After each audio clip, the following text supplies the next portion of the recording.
E hoje vamos começar a nossa segunda edição falando sobre reforma tributária. Isso porque a Câmara dos Deputados tem aí se empenhado nesses últimos dias para poder fechar esse negócio antes do recesso parlamentar, discutir os detalhes desses dois textos que foram apresentados pelo Ministério da Fazenda para regulamentar a reforma que foi aprovada no ano passado. E o que deve mudar? Eu recebo aqui no estúdio a repórter Flávia Said, que vai nos atualizar de como está o relatório final. Boa tarde, Flávia. Boa tarde, Rafa. É um prazer estar aqui com vocês hoje. Conta pra gente, então, o que é que tem de novo, o que é que falta? Vai ser aprovada até o dia 18 essa reforma tributária? Bom, Rafa, então, esse é o intuito, né? Aprovar esse que é o principal e o primeiro projeto de regulamentação da reforma tributária antes do recesso parlamentar, que começa no dia 18, como você falou, né? A gente lembra que esse projeto ele foi apresentado pelo Ministério da Fazenda em abril. Então, desde então, os deputados eles têm discutido os principais temas num grupo de trabalho. Agora, o projeto está pronto para votação, né? O relator é o deputado Reginaldo, do PT, Reginaldo Lopes, que acabou de aparecer aí para a gente. Esse texto, o que ele diz? Como ele é o principal e o primeiro texto de regulamentação da reforma, ele basicamente regula os três impostos que são criados, que é a CBS federal, o IBS, que é dos estados e municípios, e o imposto seletivo, que é aquele que ficou conhecido como imposto do pecado, que incide sobre os produtos que são nocivos à saúde e ao meio ambiente.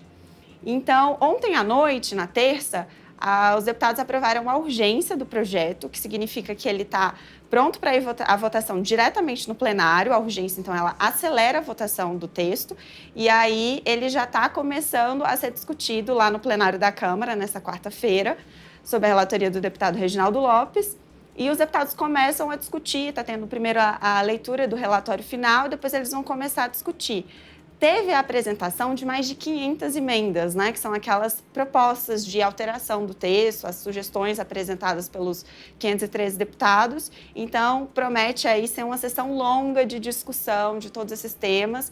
Os deputados eles começam hoje a analisar o texto, mas isso pode acabar se estendendo aí por mais alguns dias, né, algumas horas. A gente não sabe bem como é que vai ser essa discussão. E aí, Rafa, também a gente tem alguns pontos que são bem específicos, né, do texto que estão chamando muita atenção. Um deles é o tema da carne. As carnes, né, as proteínas animais, tanto a carne bovina, também o frango, eles não estão na cesta básica isenta de impostos. Mas o agronegócio, também o próprio presidente Lula, eles defenderam a inclusão da carne nessa cesta básica isenta e isso está causando bastante divergência ali entre os deputados, né? Tem esses grupos que estão pedindo a inclusão, mas, por exemplo, o presidente da Câmara, o deputado Arthur Lira, ele é contra. Por que tem toda essa divergência, né? É uma medida popular isentar a carne, mas, por outro lado, essa inclusão ela pode aumentar a alíquota geral, que hoje é estimada em 26,5%, né? Depois da implementação da reforma. Hoje, essa alíquota ela é mais ou menos 34%. Então, a ideia é que ela caia desses 34% para os 26,5%. Só que, se incluírem a carne na cesta básica isenta, vai ter uma pequena mudança da alíquota geral que pode subir. E aí, os deputados, né, por exemplo, esse grupo que representa, né, que o Arthur Lira representa, eles não querem que a alíquota suba muito, né, porque isso vai interferir ali na percepção da população, né, na incidência dos impostos. Então, isso está sendo um ponto aí que tem causado bastante divergência. Vamos acompanhar aí ao longo do dia, das próximas horas, como que isso vai se desenrolar. Outro tema que também está sendo discutido é a questão dos medicamentos. Hoje, no relatório que foi apresentado, os deputados eles decidiram ampliar o cashback de 50% para 100% de uma lista ali de mais de 380 medicamentos, né? Quer dizer, o cashback não, perdão. Eles decidiram ampliar a isenção para esses mais de 380 medicamentos.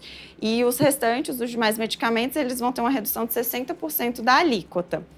Um outro trecho também que tem sido bastante discutido é a questão, aí sim, do cashback, que é essa devolução do imposto para aquelas famílias de baixa renda, né? Elas vão ter de volta o imposto pago, no caso das contas de luz e água e também do gás de cozinha. Então, essa proposta, ela definiu, então, que o cashback do imposto federal vai ampliar de 50% para 100%. E aí também é um tema que pode ser alterado ao longo da discussão, a gente tem que ver como é que vai ficar isso ao longo do dia.